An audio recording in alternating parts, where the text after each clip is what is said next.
students, this is Radhika Gaur with the session number 10th of your chapter, that is nervous tissues. To be true, it is very short session, not such a long session, but I put this session separated because nervous tissues are the most important tissues of this chapter. Clear? Normally not of this chapter, it is all about our body. Clear? तो जो animal tissues हैं उनमें nervous tissues जो हैं सबसे important role play करते हैं, because nervous tissues हमारे ब्रेन से लिंक्ड रहते हैं. क्लियर? देयरबाय मैंने नर्वस टिश्यूज का जो सेशन है उसको सेपरेटेड रखा है, बेशक ये काफी शॉर्ट सेशन होने वाला है. So let's start. So thing is what are nervous tissues. Nervous tissues क्या होते हैं? Nervous tissue is specialised for receiving, integrating and transmitting the stimulus to various parts of the body. क्या होते हैं? जो नर्वस टिश्यूज होते हैं वो स्पेशली स्पेशलाइज्ड रखे गए हैं ताकि वो रिसीव कर सकें, फिर इंटीग्रेट कर सके, उसके बाद ट्रांसमिट कर सके जितने भी हमारे स्टिमुलस होते हैं उन्हें हमारे बॉडी पार्ट्स तक. Clear? The cells of nervous tissues are highly specialised for receiving stimulus. जो नर्वस टिश्यूज होते हैं उनके जो सेल्स हैं वो हाईली स्पेशलाइज्ड रहते हैं फॉर रिसीविंग स्टिमुलस. सबसे पहले वो क्या करते हैं? स्टिमुलस को रिसीव करते हैं and then transmitting it very rapidly from one place to another within the body itself. और उसके बाद क्या करते हैं? वो बॉडी में एक प्लेस से दूसरे प्लेस पे उसे ट्रांसमिट काफी तेजी से कर सकते हैं. They are called the nerve cells और न्यूरॉन्स. इनको हम न्यूरॉन्स भी कह सकते हैं. एक्चुअली इन शॉर्ट आप इतना समझ लो कि नर्वस टिश्यूज की हेल्प से ही आप ये रियलाइज कर पाते हो कि कोई फायर है जो आपकी उंगली को टच करने वाली. सपोज करो आपके पास फायर रखी हुई है एंड आपकी फिंगर उस पर टच हो गई तो आप एकदम से हाथ हटा लेते हो ना, क्योंकि आपका जो ब्रेन है वहां तक नर्वस टिश्यूज के थ्रू फंक्शन जो सिग्नल है वो पहुंच जाता है कि आपको इस फायर से अफेक्ट हो सकता है, इसलिए अपनी फिंगर को हटा लो और आप फटाफट से वेरी रैपिडली उस फिंगर को बैकआउट कर लेंगे. तो ये सब ये जितने भी फंक्शंस हैं ये नर्वस टिश्यूज की वजह से ही होते हैं. नर्वस टिश्यूज नहीं होते तो हमारा ब्रेन वर्क नहीं करता. Clear? And one of the characteristics of protoplasm is that it respond to stimuli. जो प्रोटोप्लाज्म है उसका मेन कैरेक्टरिस्टिक्स क्या होता है कि वो स्टिमुली को क्या करता है? रेस्पॉन्ड करता है. Unicellular organism respond to stimuli by moving badly, but in higher animals this function is performed by nervous tissues. जितने भी यूनिसेल्युलर ऑर्गेनिज्म हैं उसमें क्या होता है? Respond to stimuli by moving bodily, but in higher animals this function is performed by nervous tissues. Unicellular organism में आपको पता है सिर्फ एक ही सेल होता है. This is the reason वो कैसे करते हैं स्टिमुलीज को respond? By moving bodily. Bodily वो मूव करके जो स्टिमुलीज हैं उनको रेस्पॉन्ड करते हैं. लेकिन हायर एनिमल्स जो हैं लाइक हम ह्यूमंस हैं उनमें यही जो फंक्शंस हैं वो नर्वस टिश्यूज के द्वारा परफॉर्म किए जाते हैं. Clear? Also, nerve cells or neuron is the structural and functional unit of the nervous tissue. जो हमारा nerve cells हैं, neurons हैं, वो क्या है? Structural और functional unit होते हैं nervous tissue के. In human body, there are more than 30 billion neurons, of which approximately 95 are present in the brain. जो human body है, उसमें लगभग 30 billion neurons present रहते हैं, जिनमें 95% तो हमारे brain में ही present रहते हैं. न्यूरॉन्स को हम डिवाइड नहीं कर सकते, they can not be divided. But the most important thing is that nerve cells, we can say neuron is the structure and functional unit of the nervous tissue. जो nervous tissues होते हैं वो किससे मिलके बने होते हैं? न्यूरॉन से, या we can say nerve cells से. And neurons are the longest cells of the body. जो न्यूरॉन्स हैं वो बॉडी की लॉन्गेस्ट सेल्स रहते हैं. A neuron may be more than a meter in length. जो न्यूरॉन है वो ऑलमोस्ट 1 मीटर से भी ज्यादा हो सकता है लेंथ में. Clear? Each neuron is differentiated into 3 parts. हर न्यूरॉन को 3 पार्ट्स में डिवाइड किया गया. Cell body, dendron and axon. Clear? Remember this. Cell body, dendron and axon. अब जो सेल बॉडी है वो क्या होती है? The cell body of neuron is also known as cytone or soma. जो सेल बॉडी है उसे हम साइटोन या सोमा भी बोल सकते हैं. It's granular cytoplasm contains a large nucleus and several mitochondria. इसका जो साइटोप्लाज्म होता है उसमें काफी लार्ज न्यूक्लियस प्रेजेंट रहते हैं और इसमें काफी सारे माइटोकॉन्ड्रियास प्रेजेंट रहते हैं. Clear? The cell body of a neuron is also known as cytone and its granule cytoplasm contains a large nucleus and several mitochondria. Also, the cytoplasm has granules of riboproteins known as Nissl bodies and Nissl granules. जो cytoplasm होते हैं उसमें राइबोप्रोटीन्स की granules भी present होते हैं जिन्हें हम Nissl bodies और Nissl granules भी बोल सकते हैं. Remember, cytoplasm has granules of riboproteins. Clear?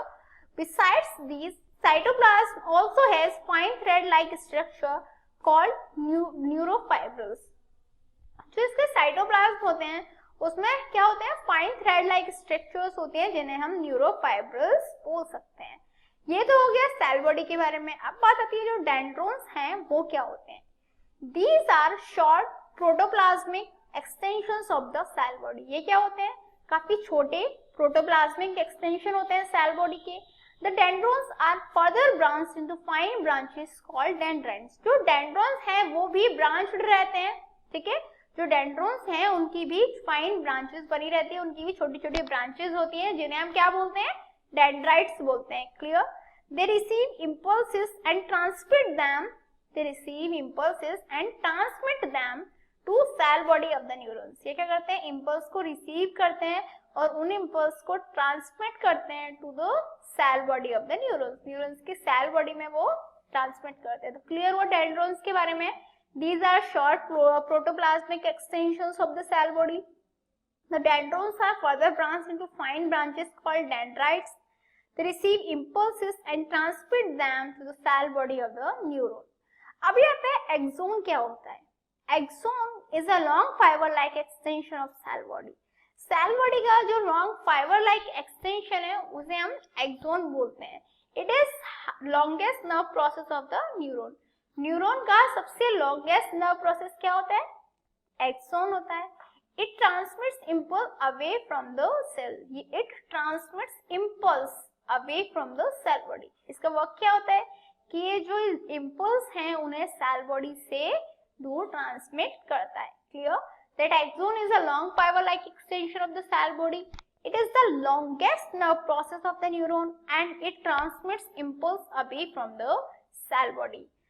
एक common word है जो normally हम use करते हैं, synapse. Clear? Synapse भी बोलते हैं इसे. It is a junction or region of reunion, or we can say union of axon of one neuron with the dendrite of another through which nerve impulses are transferred. Synapse क्या होता है, एक junction और we can say region of union. Axon का I mean to say axon of one neuron, एक neuron के axon का और अनदर न्यूरॉन के डेंड्राइट का जो जंक्शन होता है. क्लियर? दैट इज एक न्यूरॉन का एक्सोन हुआ, दूसरे न्यूरॉन के डेंड्राइट हुए, वो जहाँ पे कनेक्ट रहेंगे उनका जो जंक्शन होगा उसको हम सिनेप्स बोलते हैं. Through which nerve impulses are transferred. और इनके थ्रू क्या होता है, जो नर्व इम्पल्सेस हैं वो ट्रांसफर्ड होती हैं. Note: many neurons bound together by connective tissues make up a nerve. काफी सारे न्यूरॉन्स एक साथ बाउंड होते हैं कनेक्टिव टिश्यूज के थ्रू और किसका फॉर्मेशन करते हैं, नर्व्स का फॉर्मेशन करते हैं. Nerve impulse allow us to move our muscles according to our will. जो नर्व इम्पल्स होती है उन्हीं की वजह से क्या होता है, वो अलाउ करती है कि हम अपनी मसल्स को अपनी विल्स के अकॉर्डिंगली उन्हें मूव कर पाए. Combination of nerve and impulse tissue in animals causes rapid movement to respond to stimuli.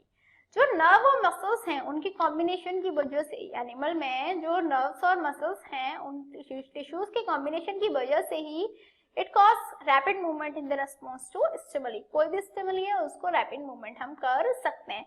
Example के लिए एज आई टोल्ड यू, आपके पास फायर रखा हुआ है साइड में, आपका ध्यान नहीं रहा, आपने उस पर फिंगर रख दिया, आपको एकदम से सिग्नल आएगा, आप हाथ उससे हटा लोगे.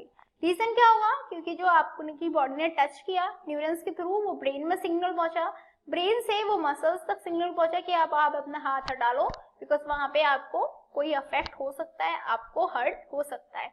तो ये होते हैं हमारे जो नर्व सेल्स हैं, जो नर्व टिश्यूज हैं, उनके फंक्शंस. क्लियर? अब बताते हैं जो अक्रेंस है नर्व सेल्स की, नर्व टिश्यूज की, वो कहाँ होती है.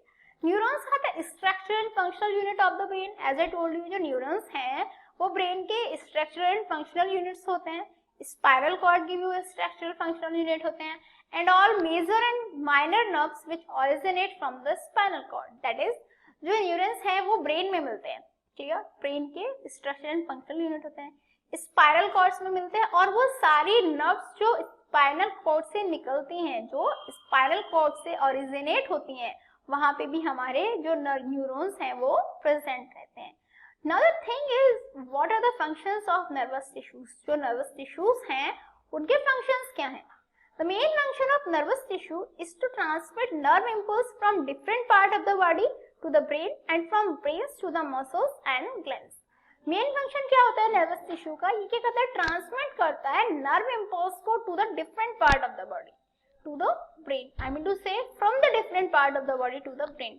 दैट इज डिफरेंट पार्ट्स हैं हमारी बॉडी के, वहां से जो नर्व इम्पल्सेस हैं उन्हें ब्रेन तक सेंड करना, ब्रेन तक ट्रांसमिट करना, और ब्रेन से सेम मसल्स तक या ग्लैंड्स तक ट्रांसमिट करना। ये वाला जो पूरा फंक्शन है ये नर्वस टिश्यूज ही कर पाते हैं। It coordinates and controls the activities of different body parts. जितने भी हमारे डिफरेंट बॉडी पार्ट्स रहते हैं उनकी एक्टिविटीज को कंट्रोल और कोऑर्डिनेट भी यही कर पाते हैं। So it's a time for challenging question mark and today's question is what does a neuron look like. एक न्यूरॉन कैसा होता है? You have to answer that and your answer start now. 1 2 3 4 5 times up. So have you answered this in your mind? Let's check out. A neuron is the unit of nervous tissue which serves to transmit information to various body parts. इतना तो हम जानते हैं। Neuron क्या होता है? एक unit होता है नर्वस टिश्यूज की, जिसकी वजह से क्या होता है, जो इंफॉर्मेशन है वो ट्रांसमिट हो पाती है to the various body parts. It looks like a thin tree having a large cell body and a long tail called axon.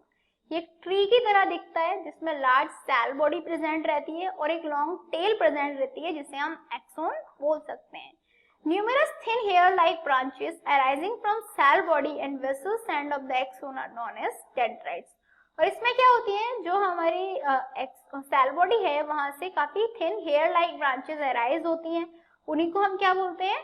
Dendrites बोलते हैं। क्लियर? तो क्या हो गया, जो न्यूरॉन है वो एक ट्री लाइक स्ट्रक्चर हो गया जिसमें एक्सोन प्रेजेंट होगा, सेल बॉडी प्रेजेंट होगी और हेयर लाइक स्ट्रक्चर्स प्रेजेंट होगी जिन्हें हम डेंड्राइट्स या डेंड्रोन्स बोल सकते हैं। So what did we learn today? आज हमने नर्वस टिश्यूज के बारे में स्टडी किया, हमने एक्सोन्स, डेंड्राइट्स और सेल बॉडी के बारे में डिस्कस किया, उनके फंक्शंस और उनकी अकरेंस के बारे में डिस्कस किया। In next session we will gonna discuss, obviously it's the end of the chapter, that's why we will discuss the question answers of NCERT textbook. Till then